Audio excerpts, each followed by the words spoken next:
కర్మ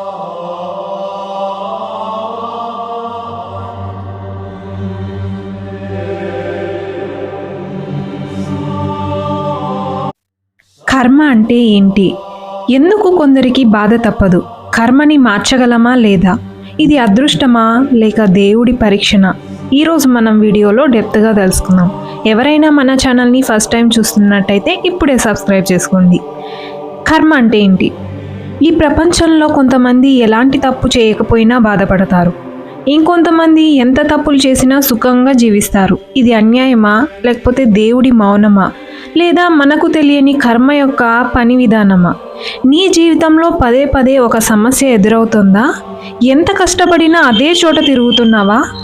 ఎవరినో నిందించాలనిపిస్తుందా? కానీ లోపల ఎక్కడో ఒక చోట ఒక సందేహం, ఇది నా కర్మనా? కర్మ అంటే కేవలం మంచి చేస్తే మంచి, చెడు చేస్తే చెడు అనే లెక్క కాదు. కర్మ అంటే కేవలం నీ ఆలోచనల జాడ, నీ మాటల శక్తి, నీ చర్యల ప్రతిధ్వని. ఈ వీడియోలో నేను నీకు భయపెట్టే కర్మను కాదు, నీ జీవితాన్ని మలుపు తిప్పే కర్మ సత్యాన్ని చూపిస్తాను. ఈ వీడియో పూర్తయ్యే వరకు చూస్తే నీ బాధ మీద నీకే కొత్త అర్థం తెలుస్తుంది. నీ జీవితం మీద నువ్వే ప్రశ్నలు వేసుకుంటావు. ఇది సాధారణ వీడియో కాదు, నీకు పనికొచ్చే వీడియో. కర్మ అంటే కేవలం చేసిన పని కాదు, ఆలోచన, మాట, చర్య = కర్మ. నువ్వు ఎవరికైనా చెడు చేయకపోయినా, వాళ్ళపై చెడు ఆలోచన పెట్టినా అది కూడా కర్మే.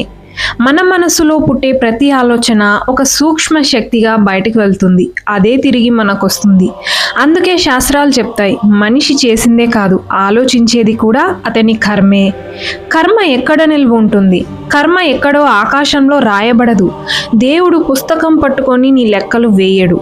కర్మ మన మనస్సులోనే నిల్వ ఉంటుంది. ఇంకా లోతుగా చెప్పాలంటే చిత్తంలో, సబ్ కాన్షియస్ మైండ్. నీకే తెలియకుండా నీ పాత కర్మలు నీ నిర్ణయాలను, నీ భయాలను, నీ అలవాట్లను నడిపిస్తుంటాయి. అందుకే కొంతమందికి ఒకే టైప్ సమస్యలు వస్తుంటాయి, ఒకే రకమైన మనుషులే ఎదురవుతుంటారు, ఒకే తప్పు మళ్ళీ మళ్ళీ జరుగుతూ ఉంటుంది. ఇదే కర్మ పని. కర్మ రకాలెన్ని? కర్మలో రకాలున్నాయి. సంచిత కర్మ, ఇప్పటి వరకు చేసిన అన్ని జన్మల కర్మల సంగ్రహం. ఇది పెద్ద కొండలా ఉంటుంది. సెకండ్, ప్రారబ్ధ కర్మ, ఈ జన్మలో అనుభవించాల్సిన భాగం. దీనినే మనం విధి, తలరాత అంటాం. పుట్టిన కుటుంబం, శరీర నిర్మాణం, కొన్ని బాధలు, ఇవి ప్రారబ్ధం. ఆగామి కర్మ, ఇప్పుడే చేస్తున్న కర్మ.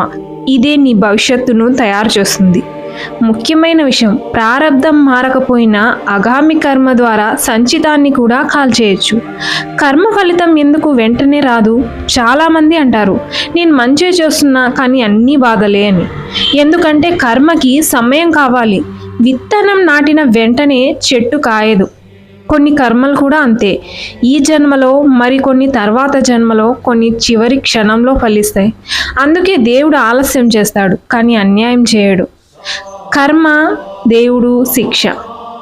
దేవుడు శిక్షించడు, కర్మే శిక్షిస్తుంది. దేవుడు కేవలం సాక్షి. నీ చేతిలో నువ్వే నిప్పు పట్టుకుంటే కాలేది దేవుడి వల్ల కాదు, నీ చర్య వల్ల. అందుకే దేవుడిని ఎప్పుడూ నిందించకూడదు. నీ కర్మని పరిశీలించు. కర్మని మార్చగలమా? అవును, ఖచ్చితంగా మార్చగలం, కానీ పూర్తిగా కాదు, కొంతవరకు. కర్మని మార్చే 5 మార్గాలు. సాక్షిభావం, బాధలో కూడా నేనేం నేర్చుకుంటున్నాను అని అనుకోవడం. సెకండ్, సేవ, ఆశ లేకుండా చేసిన సేవ కర్మని కాలుస్తుంది. థర్డ్, జపం, ధ్యానం, మనసు శుద్ధి అయితే కర్మ బలహీనపడుతుంది. క్షమ, క్షమించని మనసే బలమైన కర్మని మోస్తుంది. జ్ఞానం, అజ్ఞానం నుండి వచ్చిన కర్మ మాత్రమే బంధిస్తుంది. కర్మ నుండి ఎవరు తప్పించుకోగలరు? కర్మ నుండి ఎవ్వరూ తప్పించుకోలేరు, కానీ కర్మకి అతీతులు మాత్రం అవ్వచ్చు. కానీ ఎవరు వాళ్ళు? జ్ఞాని, యోగి, భక్తుడు. ఎందుకంటే వాళ్ళు నేను చేసేవాడు కాదు, ఈ శరీరమే చేస్తుంది అనే స్థితిలో ఉంటారు వాళ్ళు.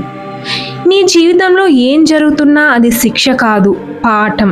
కర్మ అంటే భయం కాదు, బోధ. నువ్వు మారితే నీ కర్మ కూడా మారిపోతుంది. ఇప్పుడు ఒక ప్రశ్న నీలోనే వేసుకో, నిన్ను బాధ పెట్టింది నిజంగా ఎవరు? అవతలి మనుషుల లేదా నిన్ను నడిపిస్తున్న నీ పాత కర్మల. కర్మ అంటే శిక్ష కాదు, కర్మ అంటే అవకాశం, మారడానికి ఇచ్చే అవకాశం, తెలుసుకునేందుకు ఇచ్చే అవకాశం, ఎగబాకేందుకు ఇచ్చే అవకాశం. నువ్వు బాధలో ఉన్నప్పుడు దేవుడు నిన్ను వదిలేశాడని ఎప్పుడు అనుకోకు. నిజంగా దేవుడు అప్పుడే నిన్ను చూస్తుంటాడు. నీ ప్రతి కన్నీటి చుక్క కూడా ఒక పాత కర్మను కరిగించే అగ్ని. నీ ఆలోచనలు మారాయంటే నీ మాటలు మారుతాయి, నీ మాటలు మారితే నీ చర్యలు మారుతాయి, నీ చర్యలు మారితే నీ తలరాత కర్మ మారుతుంది. అప్పుడు నీ విధి కూడా మారిపోతుంది. ఇది గుర్తుపెట్టుకో, నిన్ను బంధించేది కర్మ కాదు, నువ్వు కర్మని అర్థం చేసుకోకపోవడమే. ఈ వీడియో నీలో ఒక కొత్త ఆలోచన నాటితే అది చాలు నాకు. మళ్ళీ కలుద్దాం మరింత లోతైన సత్యంతో. See you, bye bye, take care, have a nice day.